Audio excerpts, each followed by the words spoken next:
Welcome to Today in Prophecy Daily News in 15 minutes or less. It's news with the Bible as perspective.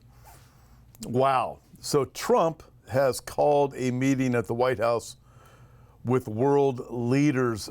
Friends, there's so many things I want to talk about, but I'm going to give you a biblical perspective, a biblical understanding of certain things that we are watching develop right now. And we're going to look at this. What is going on with the world leaders?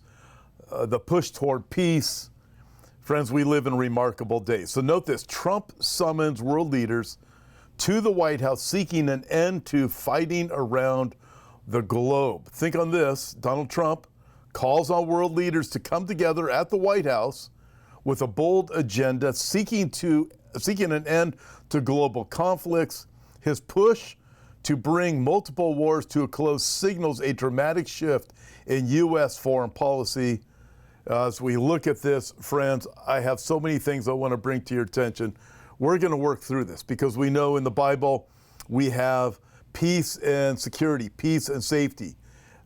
They are calling cards of the last days to give us an idea of the days that we live in. 1 Thessalonians chapter 5, for example, when they say peace and safety, sudden destruction comes upon them, and they shall not escape.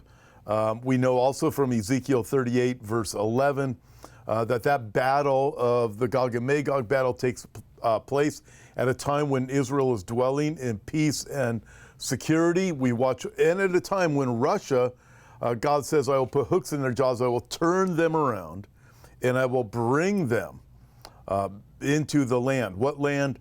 The land where Israel is gathered back together, the land of Israel. So I'll turn them around. So we think of peace with Ukraine and Russia. God says, I'm going to turn them around. Friends, we live in amazing days. One of our viewers, I'm going to work through this because in Daniel chapter 8, there's also a verse that's often overlooked that I think we need to look at right now. So we're going to. Again, this is news with a biblical perspective. But one of our viewers, he gives me, I would say he's a contributor to Hope for Our Times. RW says, I really don't think a lot of people really grasp the underlying significance of this meeting taking place at the White House. Just take a step back and think about what is happening. Basically, Trump summoned the leader of NATO, Great Britain, France, Germany, Poland, Italy, and the Ukraine, and said, we are having a meeting on Monday. This is the first time in recent history a world leader has demonstrated this type of authority. Friends, I could say a lot more along this, and we're going to look at the Bible.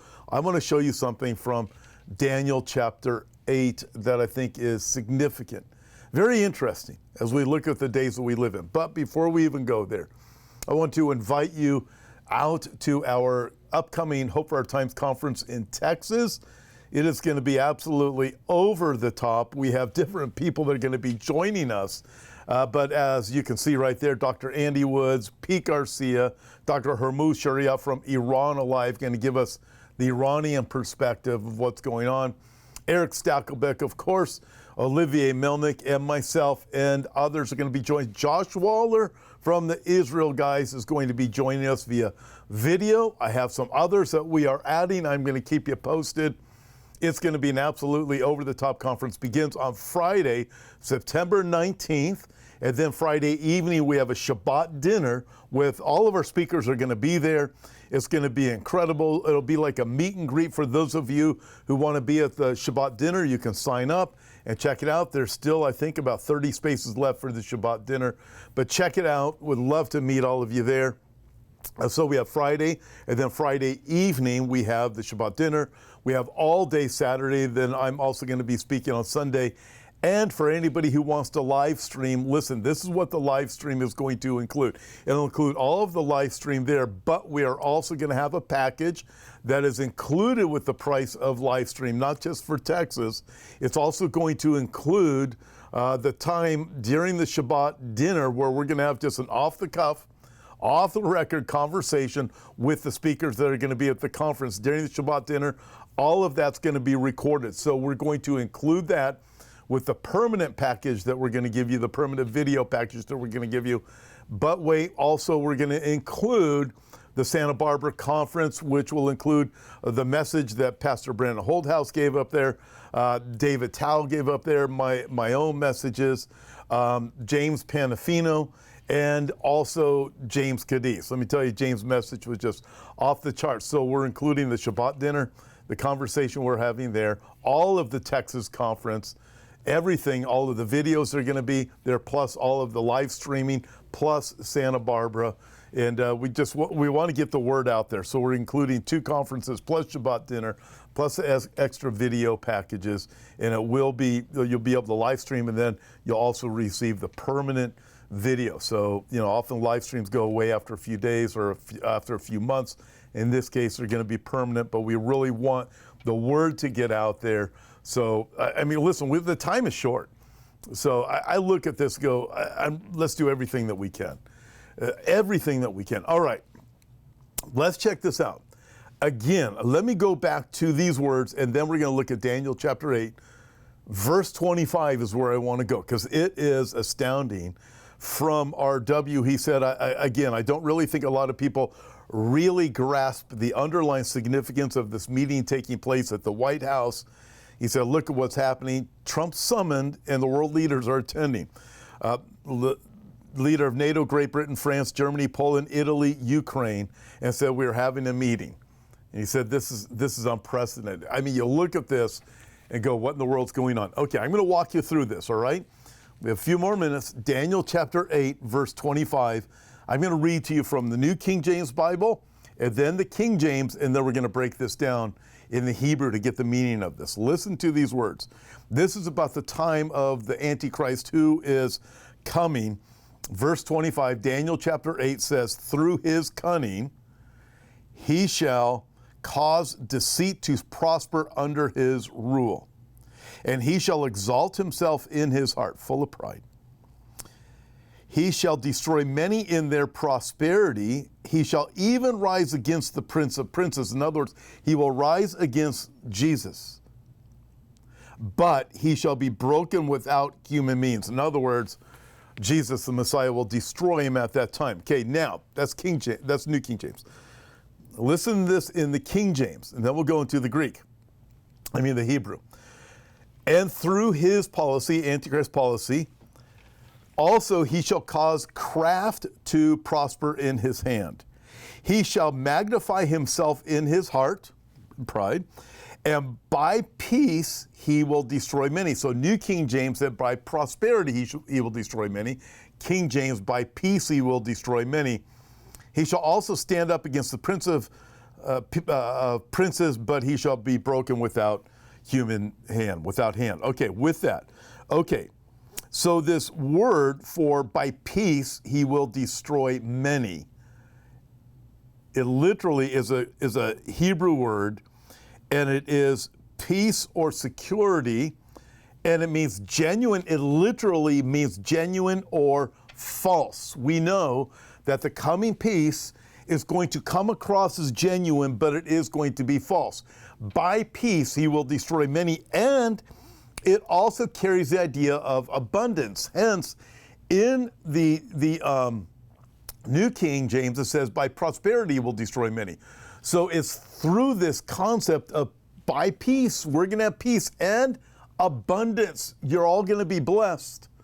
Prosper through the plans that I have. Just let this sink in. That's all I'm saying. Not bringing in any accusations or anything like that. I'm just looking at this and finding it very, very interesting. Now he also says here, Daniel writes, in the King James Bible, through his policy, he shall cause craft to prosper in his hand. So the policy comes from this Hebrew word, which means to make goals secure, make them work, make them right. Okay. And it also carries the idea of with cunning. All right. So it's a cunning policy. These are policies that haven't really been thought of before. They're interesting and they're new, and we haven't tried them.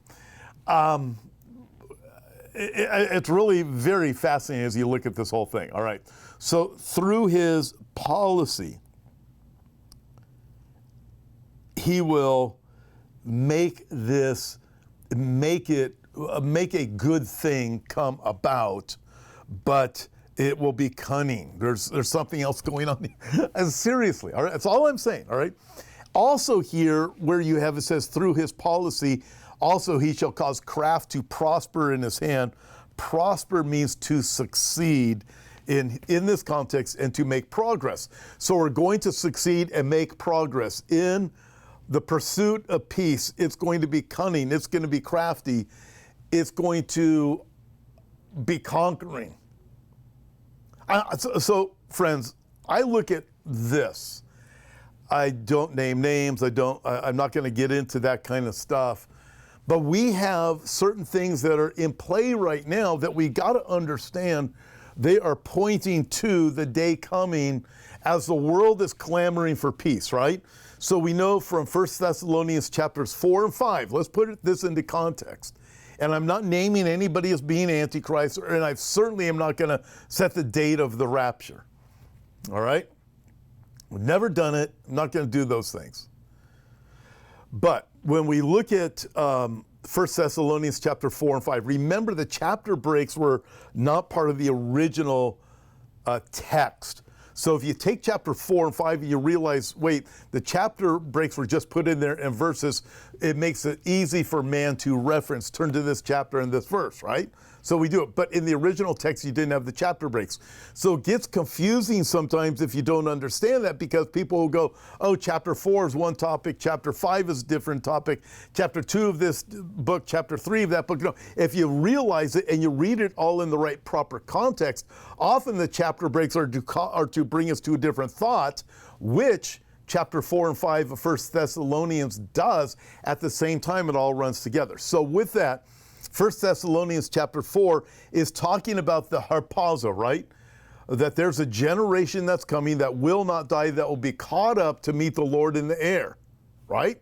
Therefore, 1 Thessalonians chapter 4, verse 18, therefore comfort one another with these words. So that is what the Bible teaches. There is a catching up of believers in there, which is the Greek word harpazo, and then rapture comes from the Latin term, and that's where we get the English word rapture. So the English word rapture is not in the Bible, but the Greek word is, and the Latin word is, which gives us our English word rapture, right? So, and nobody can deny that. I mean, if you look at the Bible literally, 1 Thessalonians chapter 4, we're caught up to meet the Lord in there, a generation. If you look at chapter 5 and you realize it's carrying on from that, the catching up happens, and then in chapter 5, Paul writes, hey, I shouldn't even have to write to you about these things. You already know this. And then he says the most interesting thing. When they say peace and safety, sudden destruction comes upon them like birth pains upon a pregnant woman, and they shall not escape. So you have two categories of people. And chapter 4 is talking about those who are caught up. But when they say peace and safety, sudden destruction comes upon them, they will not escape. A different category of people, those who are still here on this earth, clamoring for peace and safety, shouting for peace and safety. So you look at this and go, this is remarkable. Ezekiel chapter 38, verse 11, very clear. Israel must be dwelling in peace and security. By the way, the peace that's spoken of in Daniel chapter 8, verse 25, is not shalom peace. It is a peace of security, a peace of safety. Different than shalom. It comes from a different Hebrew word altogether. So very interesting. When you look at that Daniel chapter 8, we're not talking about shalom. We look at peace right now. Hey, let's just lay down the weapons, right? You start to put all these things together. Ezekiel chapter 38, peace that's spoken of there, it does convey a different type of peace, a type of peace that is tranquil, where Israel will lay down their weapons and having neither bars nor gates nor walls. Fascinating days that we look at right now. Never in my lifetime, and it's been unprecedented from what I hear, the leader of the world, the United States, calls leaders of the world together for this meeting to talk about these things. Friends, you can't make this stuff up. We live in amazing days. I'll leave it there. Maybe we'll continue from here tomorrow. God bless you.